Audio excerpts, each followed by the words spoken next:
एक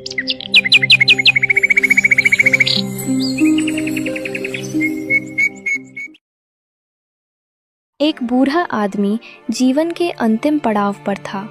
तभी वह अपने बड़े बेटे मंगल को अपने पास बुलाया और बोला, बेटा, जब मैं नहीं रहूंगा, क्या तुम 3 रातें मेरे समाधि के पास रह सकोगे? समाधि पर? पिताजी, वहाँ तो डर लगेगा। रात में आवाजें आती हैं, मैं नहीं रह पाऊंगा। डर तो सिर्फ उन्हीं को लगता है जो अपने भीतर विश्वास नहीं रखते। क्या इतना भी नहीं कर सकोगे मेरे लिए? पिताजी, मैं आपकी पूजा करूंगा, रोज दिया जलाऊंगा, लेकिन रात में वहाँ नहीं ठहर पाऊंगा। ठीक है बेटा, भगवान तुम्हें समझते। तभी पिता ने मझले बेटे माधव को बुलाया और कहा, बेटा, जब मैं चला जाऊं, क्या तुम 3 रातें मेरे समाधि के पास रहोगे? पिताजी, अगर जरूरत हो तो पहली रात रह सकता हूँ, पर 3 रातें वो जगह डरावनी होती है। कभी कभी डर को पार करना ही सच्चे प्रेम की पहचान होता है। पिताजी, मैं दिन में आ सकता हूँ, लेकिन रात में वहाँ नहीं जा सकूंगा।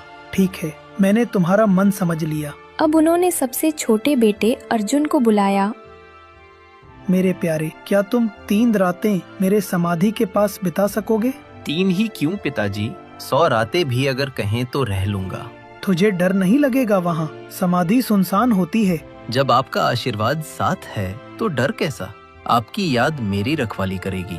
तू सच्चा पुत्र है, तेरे जैसे बेटे पर हर पिता को गर्व होगा। तभी पिता मुस्कुराते हुए आंखें बंद कर लेते हैं और इस तरह बूढ़े पिता ने शांत मन से दुनिया को अलविदा कह दिया।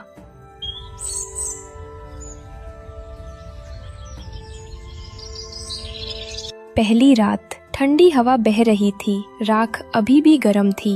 अर्जुन वहीं बैठा था। तभी अचानक आसमान से उजाला फैलता है। एक सफेद घोड़ा उतरता है।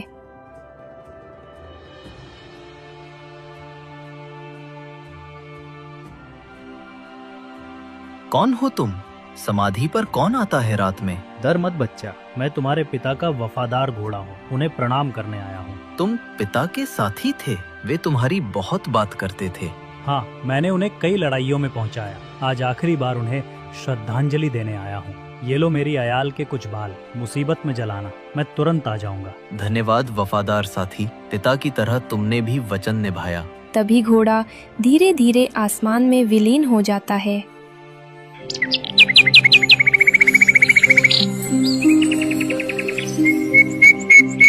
दूसरी रात, समाधि और अधिक शांत था।